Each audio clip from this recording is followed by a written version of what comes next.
Class 12th, in previous class we have discussed about EOQ, economic order quantity, and with EOQ we have discussed different concepts which we use to calculate EOQ. Inventory was the first concept we have discussed, and after inventory some basic terms are there which we have to keep in our mind. Control, how can we control the inventory? SKU units, we have discussed stock keeping units. After SKU, motley crowd. Motley crowd, we have discussed the special numbers with price and quantity.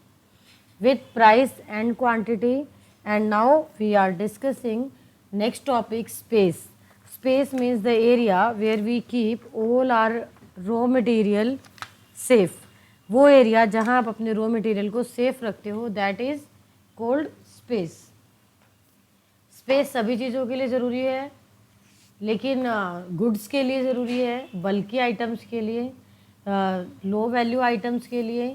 Someone please start recording. Low items के लिए. And next after space next topic is value. Next topic is value. SKU जब आपने check किया तो आपको हर product का item की value check करनी है. How much value it is, कि आपका जो प्रोडक्ट है उसकी वैल्यू क्या है, कितने का आपको पड़ेगा, कितना आपने इसमें स्पेंड किया है, और इन फ्यूचर अगर आप फिर ऑर्डर करते हो तो वो कितना अमाउंट आपको रिक्वायरमेंट पड़ेगी. क्लियर. वैल्यू के बाद वैल्यू के अकॉर्डिंग आपको फंड्स अरेंज करने होंगे. फंड्स मीन्स अमाउंट, पैसा. वैल्यू के बाद आपका आ गया lead time. Next word, next important term is lead time. इन पर आपको शॉर्ट नोट लिखने के लिए भी आ सकता है. लीड टाइम को आप ऑर्डर लीड टाइम के नाम से भी पढ़ते हो. लीड टाइम को अगर आपको अलग से एक नोट आ जाता है कि right the short note on order lead time, same thing will be there. Order lead time. Lead time means कि in how much time you are giving order. आपको एक ऑर्डर प्लेस करने के बाद रिसीव करने में जो टाइम गैप आता है, एक ऑर्डर प्लेस करने के बाद रिसीव करने में जो टाइम आता है, that is called lead time. Order lead time. Let's read this point.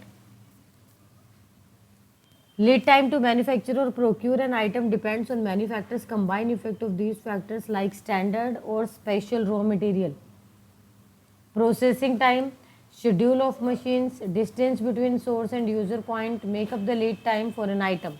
Also, it is not always the same for given item. Variability in different factors contributing to the total lead time can make the lead time vary. कि आपने जो production start की है उस production से लेकर final good तक का जो समय है वो भी इसमें काउंट होगा. और अगर स्पेशली सिर्फ ऑर्डर लीड टाइम लिखा है तो ऑर्डर लीड टाइम मीन्स कि आपने ऑर्डर दे दिया है और ऑर्डर रिसीव होने के बीच का जो गैप है, that is order lead time. इसके बाद आपका आ गया next, standard versus made to order. Standard versus made to order. इस पॉइंट में आप क्या एक्सप्लेनेशन करेंगे. सम ऑफ द आइटम और inventory could be commodity item. कुछ आइटम तो कॉमोडिटी आइटम्स होते हैं जिसमें कोई सिग्निफिकेंट डिफरेंस नहीं होता, उनका सब्स्टिट्यूट बहुत इजीली आपको मिल जाता है. बट कुछ और many suppliers produce to same specifications, और उसी स्पेसिफिकेशन के साथ आपको बहुत सारे सप्लायर्स के साथ मिल जाता है, आप इजीली चूज कर सकते हो. वो आपको होता है स्टैंडर्ड. वो आपके कौन सा होता है, स्टैंडर्ड ऑर्डर. लेकिन अगर आप बात करें कुछ ऐसे ऑर्डर्स जो कि स्पेसिफिक आपके नाम पर ही बनते हैं, आपके लिए ही बनते हैं, और उनके पॉसिबल लिमिटेड सोर्सेज ही हैं, बहुत कम आपको उनके सब्स्टिट्यूट मिलते हैं, वो आपका स्पेशल मेड टू ऑर्डर है. क्लियर. कि आपको एक रॉ मटेरियल से नहीं मिल रहा तो आपने यहाँ से ले लिया, वहाँ से ले लिया, किसी और से मिल गया, वो स्टैंडर्ड ऑर्डर है. लेकिन जो आपकी स्पेसिफिकेशन आपकी रिक्वायरमेंट के अकॉर्डिंग बनाते हैं उसे आप मेड टू ऑर्डर कहते हो. क्या कहते हैं, made to order. Next, seasonality of supply. Seasonality of supply, जैसे आप बोलते हो वाह इस मौसम में भी आम मिल गए. कैसे मिले, वो क्या किया, उन्हें स्टोर करके रखा हुआ है प्रॉपर टेम्परेचर पे. तो कुछ आइटम्स होते हैं खासकर एग्रीकल्चरल प्रोडक्ट, वो जैसे ग्रेन्स, वेजिटेबल्स, फ्रूट्स अपने सीजन पे ही मिलते हैं, उनकी सप्लाई को हम सीजनल सप्लाई कहते हैं. और इस सप्लाई के अकॉर्डिंग आपको डिज़ाइन करना ही पड़ेगा आपको इन्वेंट्री कंट्रोल सिस्टम। आपको अपना इन्वेंट्री कंट्रोल सिस्टम डिज़ाइन करना ही पड़ेगा। एक साथ लेना है, उसे प्रॉपर टेम्परेचर पे स्टोर करके रखना है, सेफ रखना है। कब तक? टाइम ऑफ डिमांड तक। कब तक? टाइम ऑफ डिमांड तक। And what is demand? Demand is not uniform और not predictable. Not uniform means आपको ऑलरेडी नहीं पता कि हर महीने 10 यूनिट मांगी जाएंगी, 15 यूनिट मांगी जाएंगी, 100 क्विंटल मांगा जाएगा, ऐसा कुछ भी स्पेसिफाई नहीं है। डिमांड कभी, क्योंकि डिमांड फ्यूचर से रिलेटेड है, तो डिमांड इज नॉट यूनिफॉर्म और नॉट प्रेडिक्टेबल। आप प्रेडिक्ट भी नहीं कर सकते, आप फ्यूचर के लिए सोच ही नहीं सकते कि कौन सी डिमांड है।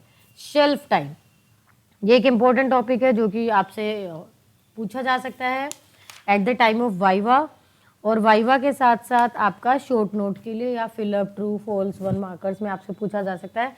शेल्फ टाइम मतलब कि आप प्रॉपर स्टोरेज करते हो, storage conditions, equipments, proper temperature दे रहे हो, जैसे कोल्ड स्टोरेज, फ्रीजर्स, कैसे भी करके आपने रखा, उसे आप कितने टाइम तक सेफ रख सकते हो, उस समय कितना, कोई तो हर चीज़ के खराब होने का कोई तो समय होता है ना, तो ऐसा टाइम जिसके बाद वो चीज़ यूज़ करने लायक नहीं रहेगी, beyond which they are not fit for consumption. आपका वो समय, जितने समय के लिए आप संभाल के रख सकते हो, दैट इज शेल्फ टाइम, और उसके बाद वो चीज़ खत्म हो जाएगी, खराब हो जाएगी, एक्सपायर हो जाएगी। सेफ्टी एस्पेक्ट्स, सेफ्टी एस्पेक्ट्स, कोई चीज़ जैसे कोई गैस आपने साइंस में पढ़ी कि अगर इसको आपने रूम टेम्परेचर में रख दिया तो ये आग पकड़ लेगी, जैसे किसने बोला सेफ्टी मैचेज फास्फोरस के लिए, पोटेशियम के लिए, और भी in the are not stored in the same or even adjoining areas, fear of accidental mixup, एक साथ नहीं रख सकते आप इन्हें, तो इनका पाथ ऑफ डिलीवरी अलग होना चाहिए, क्रॉस नहीं होने चाहिए, या और भी डिफरेंट तरीके आपको ध्यान रखने हैं।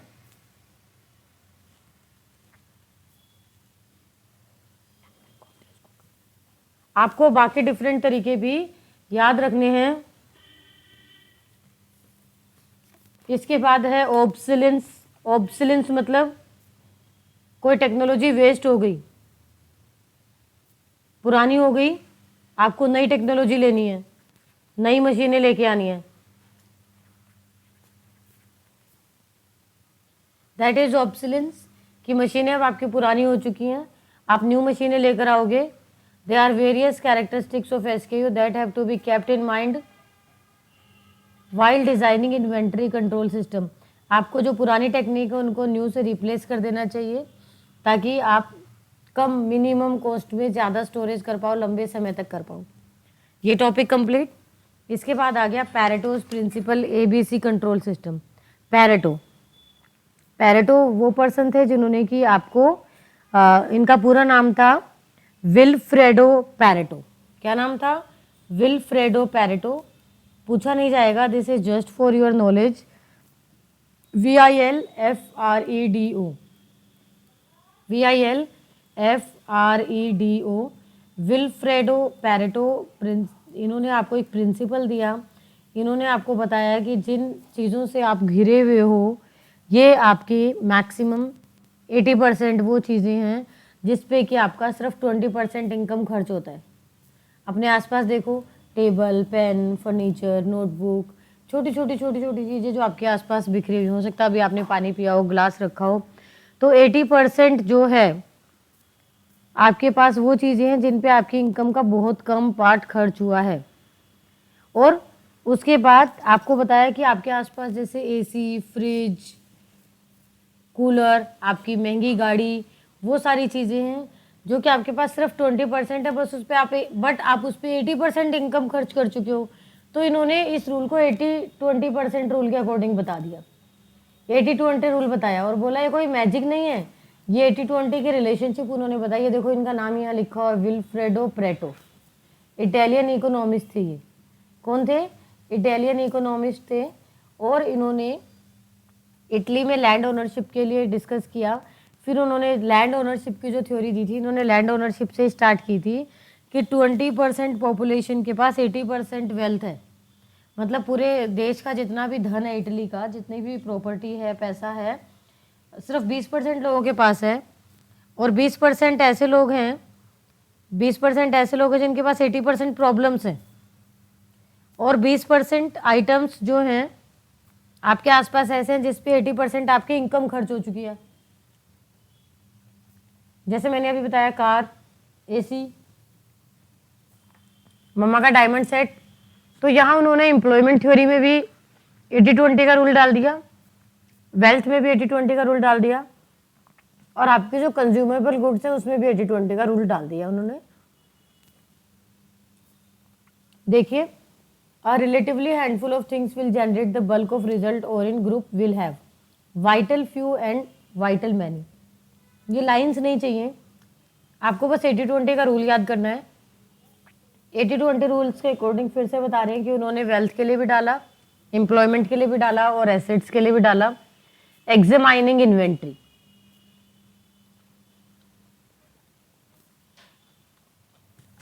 इसी रूल को हम इन्वेंट्री में डाल के चेक करते हैं। बिजनेस ये सोचता है कि जो कस्टमर को सेल नहीं हो पाएगा उस वक्त के लिए हम उसे संभाल के रख लेंगे स्टोरेज में। जैसे एक कंपनी ने प्रोडक्ट्स बनाए और 20% of its product in inventory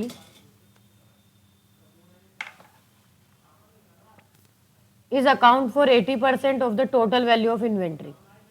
20-80 का एग्जाम्पल ही लेना, इसे 30-70 नहीं करेंगे आप, क्योंकि Pareto has given is the rule of 80-20। हमने यहाँ लिया कि 20% ऑफ प्रोडक्ट, जो भी आपके 20% प्रोडक्ट्स हैं उन्होंने इन्वेंट्री का टोटल वैल्यू का 80% ले रखा है, कि प्रोडक्ट्स तो ओनली 20% है बट जो उनकी कीमत है वो 80% है। अब इन्वेंट्री को मैनेज करना, संभाल के रखना, टाइम भी पैसा लगता है और पैसा भी लगता है, टाइम कंज्यूमिंग भी, कॉस्टली भी है। कुछ आइटम्स ऐसे होते हैं जो आपको बार बार चेक करने पड़ते हैं, कुछ ऐसे होते हैं जो आपको ज़्यादा संभाल के रखने पड़ते हैं। तो आइटम्स ओनली 20% हो बट आपका जो मेहनत है, समय है, पैसा है, वो सब 80% तक उस पर खर्च हो जाता है। 80-20 के साथ साथ आगे कॉन्टिन्यूशन में चलेगा ABC एनालिसिस। ABC की फुल फॉर्म आपकी बुक में गिवन नहीं है but you should know this, 1 marker आपसे पूछा जा सकता है at the time of viva और in exam. Always better control, ये आपका बीकॉम का पार्ट है जब आप ग्रेजुएशन करोगे। Always better control, always better control की आपको स्टॉक्स को बहुत बढ़िया तरीके से, बेटर तरीके से कंट्रोल करना है। कैसे कंट्रोल करना है, वही 80-20 का ध्यान रख के, जैसे मैंने अभी बताया था कि आपके आसपास जितनी चीज़ें हैं, जो बहुत सारी चीज़ें हैं, उसमें तो आपकी इनकम का 20% ही खर्च हुआ। जैसे पेन, पेंसिल, ग्लास, आपकी चप्पलें पड़ी हैं सामने, या आपका बोर्ड मार्कर पड़ा है। और उसके बाद आगे रूल पे गए, यहाँ 80-20 से आगे कुछ और थोड़े से अमाउंट भी लेने की कोशिश की है ABC एनालिसिस में। तो ABC एनालिसिस में क्या हमने एड ऑन कर दिया कि A items are those goods which annual consumption value is highest. A items में हमने वो वाली गुड्स डाल दी जिसकी वैल्यू कंजम्पशन हाईएस्ट होती है, और 70 से 80% आपकी जो कंजम्पशन होती है इन्हीं की होती है, बट आपके इनकम का सिर्फ 10-20% ही आप इस पर खर्च करते हो। बी वो आइटम्स है जो कि आप मीडियम कंजम्पशन करते हो। मीडियम कंजम्पशन जैसे आप मिक्सर ले आए, जूसर ले आए, कुछ ऐसी चीज़ें जो आपकी इनकम का 30% ही खर्च करते हैं। सी वो लग्जूरियस आइटम है जो कि बहुत कम लाते हो आप, वो लग्जूरियस आइटम है जो कि बहुत कम लाते हो लेकिन आपकी इनकम का बहुत ज़्यादा परसेंट आप यहाँ खर्च कर देते हो। तो ABC आपने 3 कैटेगरीज में आइटम्स डिवाइड कर लिए हैं। फिर से एक बार रिवाइज कर लेते हैं।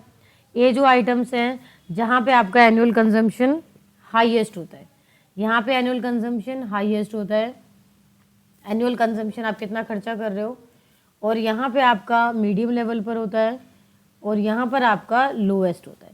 तो एनुअल कंजम्पशन A में हाईएस्ट हुआ, सबसे ज़्यादा आप इस पर खर्च कर रहे हो, और यहाँ आपका लोएस्ट हुआ है, सबसे कम आप इस पर खर्च करते हो। नेक्स्ट,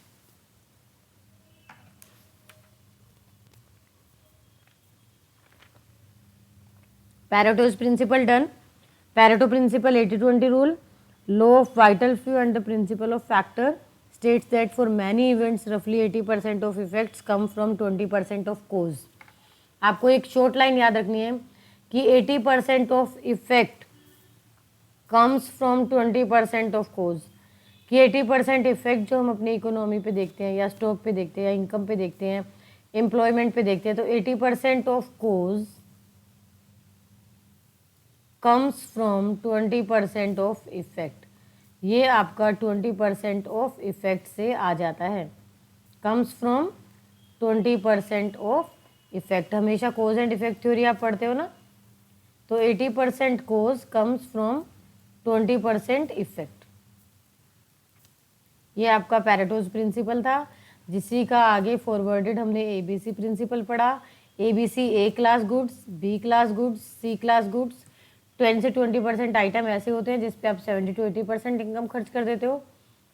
15 से 25% ऐसे आइटम होते हैं जिस पे 10 से 20% कंजम्पशन आप करते हो, और 60 to 75% ऐसे होते हैं जो कि आपकी इनकम का सिर्फ 5-10% खर्च होता है। A items high consumption value, B items moderate consumption value, C low consumption value, very strict consumption control,